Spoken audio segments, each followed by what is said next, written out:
कि आज वक्फ बोर्ड के अंदर जितने भी हम मेंबर्स हैं हम सिर्फ अंदर बैठकर मीटिंग नहीं कर रहे हैं, ज़मीन पे उतर कर जहाँ पर जिसको जो भाषा समझ में आती है उस भाषा का इस्तेमाल करते हुए वक्फ की ज़मीन वापस ले रहे हैं। अल्हम्दुलिल्लाह हमने नक्षत्रवाड़ी के अंदर 16 एकड़ ज़मीन, मैं अकेला नहीं, वजाहत मिर्ज़ा साहब, फौजिया मैडम, इम्तियाज़ जलील के साथ पूरे वक्फ बोर्ड के मेंबर्स, अधिकारी नक्षत्रवाड़ी के अंदर 20 गाड़ियों का काफ़िला लेकर गए और वहाँ पर गाड़े वहाँ पर ये कि यह ज़मीन वक्फ बोर्ड की है करके, और वो ज़मीन हमने अपने कब्ज़े में ली। नारेगांव इलाके के अंदर जब वहाँ पर हमारे को ये पता चला कि तकरीबन 85 एकड़ ज़मीन वक्फ की है लेकिन उसके ऊपर कब्ज़ा किया जा रहा है, हम वहाँ पर गए और वहाँ पर पुलिस की मदद से सड़कों के अधिकारियों के ऊपर दबाव डालकर वो ज़मीनें हमने वापस ली है, अपने उस पर कब्ज़े में ली है, हमने हासिल की है। लेकिन सवाल ये पैदा होता है कि वक्फ बोर्ड को जानबूझकर न जाने कितनी सरकारों ने, हर एक ने ये कोशिश की है कि हमारी ज़मीन हमारे हाथ से कैसी छिन जाए। वक्फ के ताल्लुक से सरकारें चाहे किसी की भी हो, हर एक की कोशिश यही रही है कि ये मुसलमानों की जायदादें मुसलमानों के पास नहीं रहनी चाहिए। आज 85 एकड़ ज़मीन हमने अगर वापस लिए है तो हमारे सामने ये सवाल पैदा हो रहा है कि आखिर उस ज़मीन के ऊपर हम करें क्या, क्योंकि वक्फ बोर्ड के पास पैसा नहीं है, सरकार पैसा देने के लिए तैयार नहीं है। इसीलिए मैं वजाहत मिर्ज़ा साहब आपसे ये कहना चाहूँगा, हम कॉन्फ्रेंसेस बहुत सारी ऑर्गेनाइज करते हैं, हमको उसका हल ढूंढना पड़ेगा। अगर अल इरफान जैसा स्कूल यहाँ पर इतनी अच्छी तालीम दे रहा है, मैं आपको बताऊँ इनके पास का जब एडमिशन शुरू होता है तो सर मेरे लिए बहुत तकलीफ होती है। आपका एडमिशन जब शुरू होता है इतने सारे पेरेंट्स आते हैं कि हमारे को चिट्ठी दे दीजिएगा, क्योंकि आप एक क्वालिटी एजुकेशन दे रहे हैं। अगर हमको हमारी इस बीमारी का इलाज करना है तो वजाहत मिर्ज़ा साहब हमको खुद ऐसे स्कूलों के पास जाना पड़ेगा और ये कहना पड़ेगा कि ये लो वक्फ की ज़मीन और वहाँ पर स्कूल खोलो तुम। उन्हें हमारे पास आने की ज़रूरत नहीं है।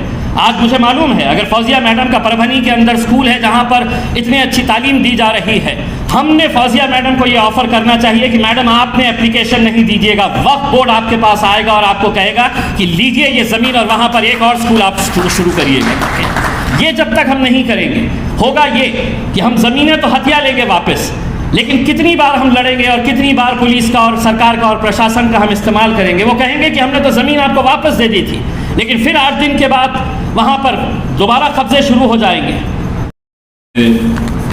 20 मिनट का वक्त दिया गया है, लेकिन दोपहर का वक्त हो रहा है, मैं भी जानता हूँ आपके चेहरों से, इसीलिए 10 मिनट से कम के अंदर ही ख़त्म कर दूँगा। मुझे आज खुशी है कि आज इस कॉन्फ्रेंस के अंदर हमारे बीच डॉक्टर सैयद ज़फ़र महमूद साहब भी मौजूद है, जिन्होंने अल्हम्दुलिल्लाह हमको दिखाया है कि ज़कात फाउंडेशन किस तरह से काम कर सकता है। मेरे साथ राज्यसभा में हमारी बड़ी बहन फौजिया मैडम, वजाहत मिर्ज़ा साहब, सैयद मिसबाउद्दीन साहब, जनाब मारूफ शेख साहब, मजीद तारिक साहब, बहुत मशहूर आर्किटेक्ट जो इस काम में पिछले कई सालों से इस तरह की कॉन्फ्रेंस और एजुकेशन को बढ़ावा देने के लिए मोहम्मद यूनुस साहब, मुफ्ती अनीसुद्दीन साहब और यहाँ पर जितने भी मौजूद मेहमान बैठे हुए हैं। वजाहत मिर्ज़ा साहब ने कहा है कि जिस कॉन्फ्रेंस की शुरुआत मौलाना आज़ाद रिसर्च सेंटर से हो रही है, यकीनन अल्लाह उसमें बरकत अता करेगा। लेकिन वजाहत भाई जो औरंगाबाद के लोग हैं, इस मौलाना आज़ाद रिसर्च सेंटर के अंदर एक बदलाव देख रहे होंगे। कुछ महीनों पहले तक ये मौलाना आज़ाद रिसर्च सेंटर के पंखे बंद थे, AC चलता नहीं था, दीवारें टपकती थी। फौजिया मैडम ने कहा है कि हमारा पॉलिटिकल एम्पावरमेंट होना चाहिए। मैंने कमिश्नर से कहा था कि सारा पैसा कैसे संत निकनाथ रंग मंदिर के अंदर लगाओगे, मौलाना आज़ाद रिसर्च सेंटर को ठीक नहीं करोगे।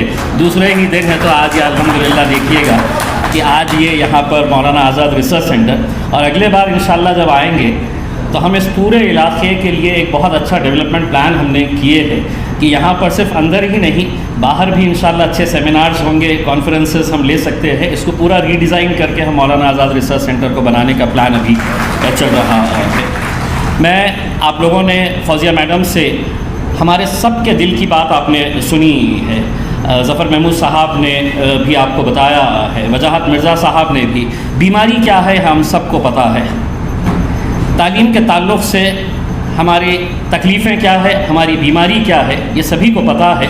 और इसका इलाज अगर कोई यहाँ पर कर सकता है तो मैं समझता हूँ इस हॉल के अंदर एक ऐसा शख्स हमारे बीच में बैठा है जो इसका इलाज बखूबी कर सकता है। वो इस बीमारी का डॉक्टर हम कह सकते हैं, जिसका नाम है डॉक्टर वजाहत मिर्ज़ा साहब, जो चेयरमैन है वक्फ बोर्ड के। और आज मैं ये समझता हूँ कि इस महफ़िल के अंदर यहाँ पे अल इरफान स्कूल के भी बहुत ज़िम्मेदारान आए हुए हैं। वजाहत मिर्ज़ा साहब, आपने ये बिल्कुल सही कहा है कि आज वक्फ बोर्ड के अंदर जितने भी हम मेंबर्स हैं, हम सिर्फ अंदर बैठकर मीटिंग नहीं कर रहे हैं, ज़मीन पे उतर कर जहाँ पर जिसको जो भाषा समझ में आती है उस भाषा का इस्तेमाल करते हुए वक्फ की ज़मीन वापस ले रहे हैं। अल्हम्दुलिल्लाह हमने नक्षत्रवाड़ी के अंदर 16 एकड़ ज़मीन, मैं अकेला नहीं, वजाहत मिर्ज़ा साहब, फौजिया मैडम, इम्तियाज़ जलील के साथ पूरे वक्फ बोर्ड के मेंबर्स, अधिकारी नक्षत्रवाड़ी के अंदर 20 गाड़ियों का काफिला लेकर गए और वहाँ पर गाड़े वहाँ पर ये कि यह ज़मीन वक्फ बोर्ड की है करके, और वो ज़मीन हमने अपने कब्ज़े में ली। नारेगांव इलाके के अंदर जब वहाँ पर हमारे को ये पता चला कि तकरीबन 85 एकड़ ज़मीन वक्फ की है लेकिन उसके ऊपर कब्ज़ा किया जा रहा है, हम वहाँ पर गए और वहाँ पर पुलिस की मदद से सिड़कों के अधिकारियों के ऊपर दबाव डालकर वो ज़मीनें हमने वापस ली है, अपने उस पर कब्ज़े में ली है, हमने हासिल की है। लेकिन सवाल ये पैदा होता है कि वक्फ बोर्ड को जानबूझकर न जाने कितनी सरकारों ने, हर एक ने ये कोशिश की है कि हमारी ज़मीन हमारे हाथ से कैसी छिन जाए। वक्फ के ताल्लुक से सरकारें चाहे किसी की भी हो, हर एक की कोशिश यही रही है कि ये मुसलमानों की जायदादें मुसलमानों के पास नहीं रहनी चाहिए। आज 85 एकड़ ज़मीन हमने अगर वापस लिए है तो हमारे सामने ये सवाल पैदा हो रहा है कि आखिर उस ज़मीन के ऊपर हम करें क्या, क्योंकि वक्फ बोर्ड के पास पैसा नहीं है, सरकार पैसा देने के लिए तैयार नहीं है। इसीलिए मैं वजाहत मिर्ज़ा साहब आपसे ये कहना चाहूँगा, हम कॉन्फ्रेंसेस बहुत सारी ऑर्गेनाइज करते हैं, हमको उसका हल ढूंढना पड़ेगा। अगर अल इरफान जैसा स्कूल यहाँ पर इतनी अच्छी तालीम दे रहा है, मैं आपको बताऊँ इनके पास का जब एडमिशन शुरू होता है तो सर मेरे लिए बहुत तकलीफ होती है। आपका एडमिशन जब शुरू होता है इतने सारे पेरेंट्स आते हैं कि हमारे को चिट्ठी दे दीजिएगा, क्योंकि आप एक क्वालिटी एजुकेशन दे रहे हैं। अगर हमको हमारी इस बीमारी का इलाज करना है तो वजाहत मिर्ज़ा साहब, हमको खुद ऐसे स्कूलों के पास जाना पड़ेगा और ये कहना पड़ेगा कि ये लो वक्फ की ज़मीन और वहाँ पर स्कूल खोलो तुम। उन्हें हमारे पास आने की ज़रूरत नहीं है। आज मुझे मालूम है अगर फौजिया मैडम का परभनी के अंदर स्कूल है जहाँ पर इतनी अच्छी तालीम दी जा रही है, हमने फौजिया मैडम को ये ऑफ़र करना चाहिए कि मैडम आपने एप्लीकेशन नहीं दीजिएगा, वक्फ बोर्ड आपके पास आएगा और आपको कहेगा कि लीजिए ये ज़मीन और वहाँ पर एक और स्कूल आप शुरू करिएगा। ये जब तक हम नहीं करेंगे, होगा ये कि हम ज़मीनें तो हथिया लेंगे वापस, लेकिन कितनी बार हम लड़ेंगे और कितनी बार पुलिस का और सरकार का और प्रशासन का हम इस्तेमाल करेंगे। वो कहेंगे कि हमने तो ज़मीन आपको वापस दे दी थी, लेकिन फिर 8 दिन के बाद वहाँ पर दोबारा कब्जे शुरू हो जाएंगे। तो आज हमको इस बारे में सोचने की ज़रूरत है। वक्त और हालात के हिसाब से हमको बदलने की ज़रूरत है। कई सारे ऐसे स्कूल्स हैं जो मैडम ने भी आंकड़े बताए हैं कि कितने स्कूल्स हैं कि जहाँ पर बैठने के लिए जगह नहीं है, जहाँ पर हमारे पास फर्नीचर नहीं है, जहाँ पर हमने स्कूल खोल दिए हैं लेकिन कंप्यूटर्स नहीं है हमारे पास। क्या हम ये नहीं सोच सकते हैं कि फजर की नमाज के बाद ज़ोहर तक हमारी मस्जिदें खाली रहती हैं? क्या हम उसको स्कूल के अंदर तब्दील नहीं कर सकते हैं? क्या वहाँ पर हम छोटे से नर्सरीज नहीं चला सकते हैं? कितनी सारी मस्जिदें हैं कि जहाँ पर फजर के बाद से ज़ोहर तक हमारी मस्जिदें खाली रहती हैं, हम लॉक लगा देते हैं। लेकिन कई सारी बस्तियों के अंदर अगर हम वहाँ पर छोटी नर्सरी अगर हम बना दें, बहुत सारे लोग हैं जो मुफ्त के अंदर तालीम देना चाहते हैं। पठान साहब जैसे लोग जो महानगर पालिका के अंदर इतना अच्छा काम किया है, आज एक आर्किटेक्ट को क्या ज़रूरत है यूनुस साहब को कि तालीम के अंदर उनको ये कॉन्फ्रेंस देने की? कहीं ना कहीं उन्हें भी ये दर्द सताता है कि नहीं, मैंने भी कुछ करना चाहिए। हमें आउट ऑफ द बॉक्स सोचने की ज़रूरत पड़ेगी। हमें कहीं ना कहीं ये सोचना पड़ेगा कि रास्ते हमें ही निकालने पड़ेंगे। हम कॉन्फ्रेंसेस तो बहुत सारे करेंगे, लेकिन कॉन्फ्रेंसेस के बाद हर कॉन्फ्रेंस के अंदर हमको बीमारी बताई जाएगी कि बीमारी क्या है करके, उसका इलाज हम सबको मिलकर ढूंढने की ज़रूरत है। आज ये मुझे खुशी है, ठीक है, सियासी तौर के ऊपर कुछ भी हो, आज हमने एक गरीब इलाके के अंदर एक मुफ्त स्कूल शुरू करने का हमने फैसला लिया है। 6 मंजिला इंशाल्लाह इमारत 2 साल के अंदर खड़ी करेंगे और वहाँ पर मुफ्त तालीम देने का काम करेंगे। अब ये कंपटीशन सिर्फ एक राजनीतिक पार्टी के अंदर नहीं होना चाहिए। अगर एक राजनीतिक पार्टी ये कहती है कि 6 मंजिला इमारत मैं खड़ी करूंगा और मैं मुफ्त के अंदर तालीम दूंगा, तो दूसरे ने खड़े रहकर ये कहना चाहिए कि मैंने सिर्फ भाषण ही नहीं, अगर तू एक करता है तो मैं 2 स्कूल बनाऊंगा और 2 स्कूल के अंदर मुफ्त तालीम देने का काम करूंगा करके। ये एक कंपटीशन हमारे बीच में होना चाहिए। दूसरा ये है कि आज जैसा हमने बताया है कि जिस मुल्क के अंदर आज भी हम मस्जिदों के अंदर दस्तियाँ फैलाकर अपने उलमाओं के लिए हम पैसा इकट्ठा करते हैं जुमे की नमाज के बाद, ये कहीं ना कहीं हम बंद कर सकते हैं अगर हमारी सही तरीके से इसका कमर्शियल यूटिलाइजेशन अगर हम करते हैं। कितना ख़राब लगता है कि आप अपने मौज़न के लिए है तो दस्ती फैलाकर आप ये कर रहे हैं, जबकि इतनी सारी हमारी जायदादें हैं, वो जायदादों को हमको सही तरीके से इस्तेमाल करने की ज़रूरत है। मुझे ये बताते हुए खुशी होती है जब फौजिया मैडम ये कहते हैं कि हमको पॉलिटिकल एम्पावरमेंट होना चाहिए। नारेगांव के किसी महानगर पालिका के स्कूल के अंदर आप जाकर देखिएगा, हज़ारों की तादाद के अंदर बच्चे वहाँ पर पढ़ते हैं मैडम, हज़ारों की तादाद के अंदर पूरे गरीब मुस्लिम बच्चे वहाँ पर पढ़ते हैं।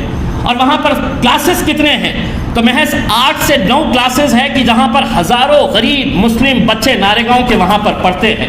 जब हमने स्मार्ट सिटी के लिए हमने यहाँ पर फंड किया तो मैंने कमिश्नर को ये कहा कि आप जाइए और नारेगांव के स्कूल के अंदर क्या सिर्फ वहाँ पर गरीब बच्चे पढ़ते हैं तो उनको इस तरह से जानवरों की तरह ठूस कर है तो भरा जाएगा करके। मुझे ये बताते हुए खुशी हो रही है कि आज नारेगांव का स्कूल जो बनने जा रहा है वो महानगर पालिका के औरंगाबाद का सबसे बड़ा स्कूल हम नारेगांव के अंदर बनाने के लिए जा रहे हैं। और वो इसलिए कि जैसा वजाहत साहब ने ये बताया है कि जिसको जो भाषा समझ में आती है उस भाषा के अंदर बात करने की आज ज़रूरत है।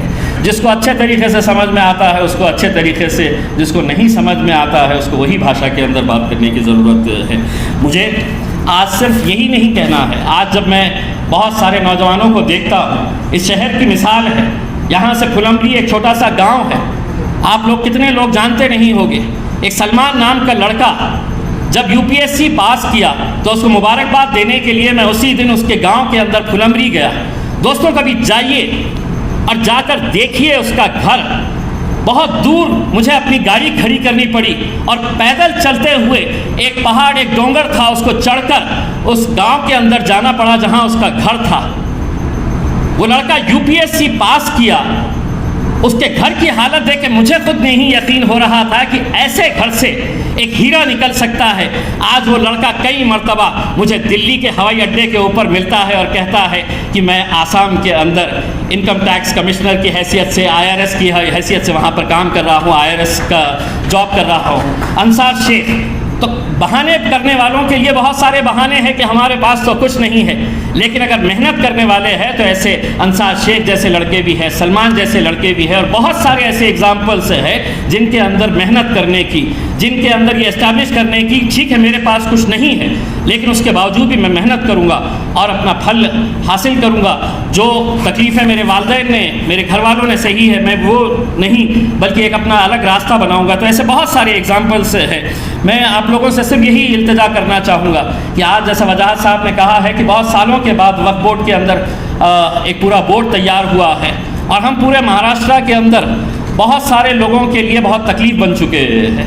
लोग ये समझते थे कि वक्फ बोर्ड मतलब हमारे बाप की जागीर है, इसके अंदर कुछ होने वाला नहीं है, लेकिन आज सिर्फ फौजिया मैडम का नाम आता है तो अच्छों के होश उड़ जाते हैं।